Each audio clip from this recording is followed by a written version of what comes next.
بسم اللہ الرحمن الرحیم۔ بیوہ عورت کا تقابلی جائزہ۔ آج کے موضوع میں ہم آپ کو بتائیں گے اسلام سے پہلے بیوہ عورت کا مقام کیا تھا، یہودی مذہب میں بیوہ عورت کا مقام کیا ہے، عیسائی مذہب میں بیوہ عورت کا مقام کیا ہے، ہندو مذہب میں بیوہ عورت کا مقام کیا ہے، اور دین اسلام نے بیوہ عورت کو کیا حقوق دیے ہیں۔ اسلام سے قبل بیوہ عورت کی حیثیت یہ تھی کہ اسے 1 سال عدت گزارنی پڑتی تھی اور اسے نہانے کے لیے، منہ دھونے کے لیے پانی نہیں دیا جاتا تھا۔ اسی طرح اسے بیکار کپڑے پہننے پڑتے تھے، جیسا کہ بخاری شریف کی حدیث ہے 5337۔ فقالت زینب، حضرت زینب رضی اللہ تعالی عنہا فرماتی ہیں، کانت المرأۃ اذا توفی عنہا زوجہا، جب عورت جس کا خامند مر جاتا، دخلت حفشن، تو وہ کالی کوٹھڑی میں چلی جاتی، وَلَبِسَتْ شَرَّ ثِيَابِهَا، وہ بیکار کپڑے پہنتی، وَلَمْ تَمَسَّ طِيبًا، خوشبو نہیں لگا سکتی تھی، حَتَّى تَمُرَّ بِهَا سَنَةٌ، حتیٰ کہ 1 سال اسی طرح گزر جاتا، ثُمَّ تُؤْتَى بِدَابَّةِ حِمَارٍ أَوْ شَاةٍ أَوْ طَائِرٍ، پھر اس کے پاس گدھا لایا جاتا یا بکری لے جاتی یا پرندہ لایا جاتا، فَتَفْتَضُ بِهِ، تو وہ اسے عدت پوری کرنے کے لیے اسے چھوتی، فَقَلَّمَا تَفْتَضُ بِالشَّيْءٍ إِلَّا مَاتَ، بسا اوقات ایسا ہوتا وہ عورت جب اس میں سے کسی چیز کو چھوتی تھی تو وہ مر جاتا، ثُمَّ تَخْرُجُ، پھر وہ عدت گزارنے کے بعد باہر آتی، فَتُعْطَى بَعْرَةً، پھر اس کو مینگنیاں دی جاتی، اللہ اکبر، فترمی، پھر وہ مینگنیوں کو پھینکتی تھی، ثم تراجع بعدما شاءت من طیب او غیرہ، پھر اس کے بعد اسے اختیار ہوتا کہ اب وہ خوشبو وغیرہ استعمال کر سکتی ہے۔ یعنی 1 سال تک بیوہ عورت کے ساتھ اس طرح ظالمانہ حق ڈال دیا جاتا اور اس پر اس طرح ظلم کیا جاتا۔ کسی شاعر نے کیا خوب بات کہی، جو ہوتی تھی پیدا کسی گھر میں دختر، جو ہوتی تھی پیدا کسی گھر میں دختر، تو خوف شماتت سے بے رحم مادر، پھر سے دیکھتی جب تھی شوہر کے تیور،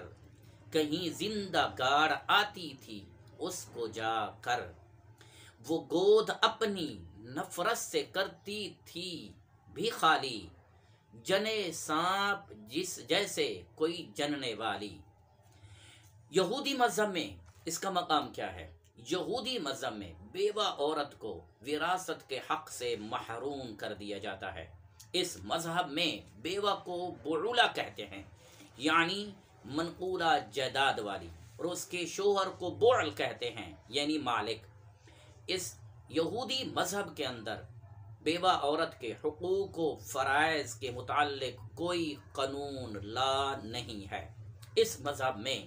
اگر اس کا خامند مر جاتا ہے تو ڈائریکٹ ہی اس کا دوسرا بھائی اس عورت کا مالک بن جاتا ہے۔ عیسائی مذہب میں بیوہ عورت کا مقام کیا ہے؟ عیسائی مذہب میں عورت مکمل طور پر اپنے خامند، اپنے شوہر کے کنٹرول میں رہتی ہے، اسے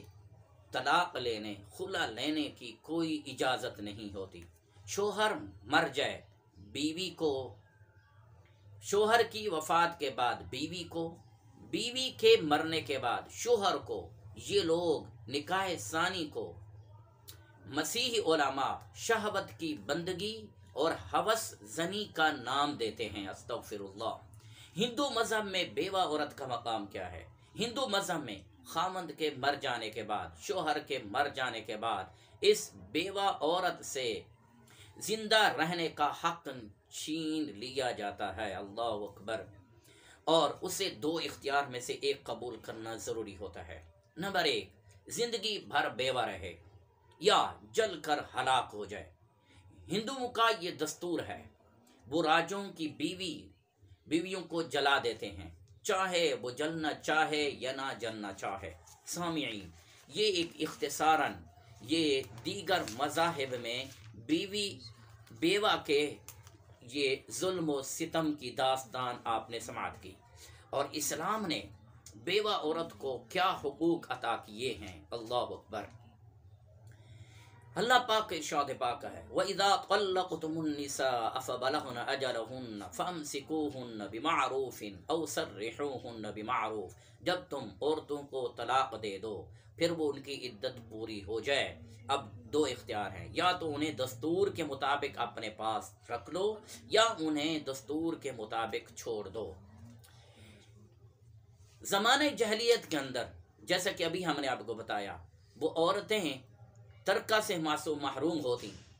تو اسلام نے انہیں ترکہ دیا ہے، وراثت کا حق دیا ہے۔ رب تعالیٰ کے ارشاد پاک ہے، لِلرِّجَالِ نَصِیبٌ مِّمَّا تَرَکَ الْوَالِدَانِ وَالْأَقْرَبُونَ، مردوں کا حصہ ہے ان کے باپ دادا، ان کے قریبی رشتہ دار مال چھوڑ کر جائیں۔ وَلِلنِّسَاءِ نَصِیبٌ مِّمَّا تَرَکَ الْوَالِدَانِ وَالْأَقْرَبُونَ، اور عورتوں کا بھی حصہ ہے، ان کے ماں باپ، ان کے قریبی رشتہ دار مال چھوڑ کر، ترکہ چھوڑ کر جائیں۔ مما قل او کثر، چاہے وہ ترکہ زیادہ چھوڑ کر جائیں یا کم چھوڑ کر جائیں، ہر حالت میں ان کو ان کا حصہ ملتا ہے۔ اسی طرح سورۃ النساء میں اللہ تعالی نے بیوہ عورت کے وراثت کا تذکرہ فرمایا تفصیل سے، یا تو اسے 8واں حصہ ملتا ہے یا اسے 4تھا حصہ ملتا ہے۔ بیوہ عورت کے حقوق کافی ہیں، ان میں سے چند ایک یہ ہیں کہ بیوہ عورت کو شادی کا اسلام حق دیتا ہے، جبکہ دیگر مذہب والے حق نہیں دیتے۔ رب تعالیٰ کی ارشاد پاک ہے سورۃ النور میں، وَأَنكِحُوا الْأَيَامَ مِنكُمْ وَالصَّالِحِينَ مِنْ عِبَادِكُمْ وَإِمَائِكُمْ، تم مرد ہو یا عورت بے نکاح، ان کا تم نکاح کر دو۔ ایامہ ایمن کی جمع ہے، ایم کہتے ہیں وہ عورت جس کا خامند نہ ہو، اور اسی طرح وہ مرد جس کا نکاح نہ ہوا ہو، تو لہذا اللہ پاک نے ارشاد فرمایا تم ان کا نکاح کرو۔ اسی آیت میں فرمایا اگر وہ فقیر ہوں تو اللہ تعالیٰ ان کو اپنے فضل سے غنی کر دے گا۔ نمبر 2، اسے حق کے میراث بھی ملتا ہے، جیسا کہ اللہ تعالیٰ نے سورۃ النساء میں اس کا 8واں یا 4تھا حصہ بیان فرمایا۔ اسی طرح اللہ تعالیٰ نے مردوں کو حکم دیا، وَلَا تَعْضُلُوهُنَّ لِتَذْهَبُوا بِبَعْضِ مَا آتَيْتُمُوهُنَّ، فرمایا کہ تم ان کو اس طرح نہ روکو کہ ان کو جو کچھ تم دے چکے ہو اس میں سے کچھ لے لو، ایسا کرنا مرد کے لیے گناہ ہے۔ اسی طرح حضرت سعد بن ربیع رضی اللہ تعالی عنہ یہ غزوہ احد میں شہید ہو گئے۔ ان کی بیوی یعنی بیوہ ہو چکی تھی، اپنی 2 بیٹیوں کو لے کر بارگاہ نبوی میں حاضر ہوتی ہیں۔ عرض کی یا رسول اللہ،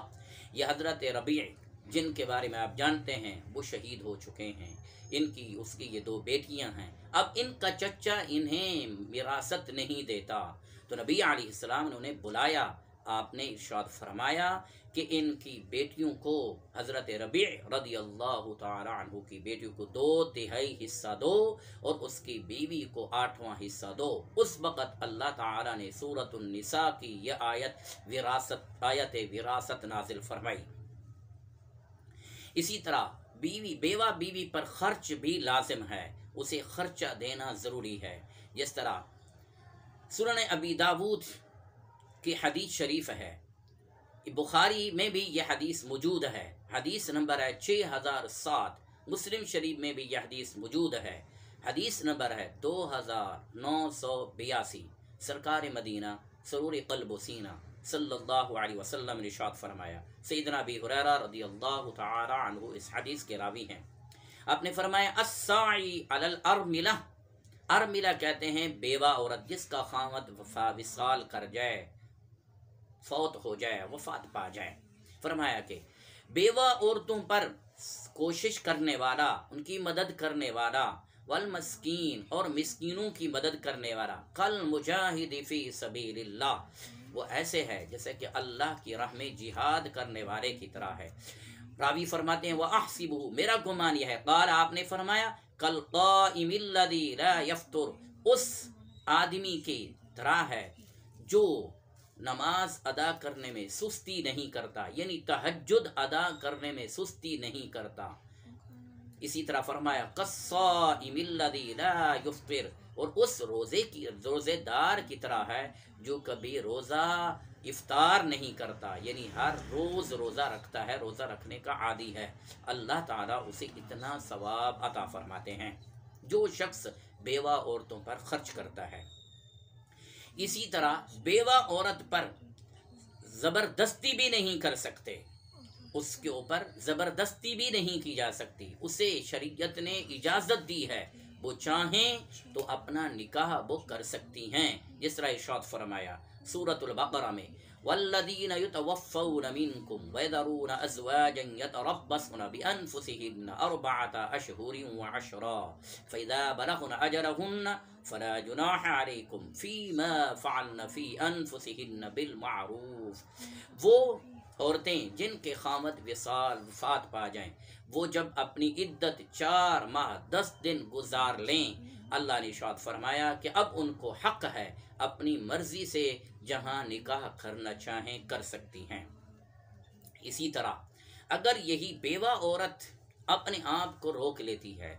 شادی نہیں کرتی، اس غرض کو پیش نظر رکھتے ہوئے، اس چیز کو پیش نظر رکھتے ہوئے کہ اس کی اولاد چھوٹی ہے، اس کی پرورش کرنا چاہتی ہے، اور یہ ہے کہ وہ اب شادی دوسری نہیں کرتی، اسلام اسے بہت بڑا اجر دیتا ہے، جس طرح سرکار مدینہ صلی اللہ علیہ وسلم نے ارشاد فرمایا، یہ سنن ابن ماجہ کی حدیث، سنن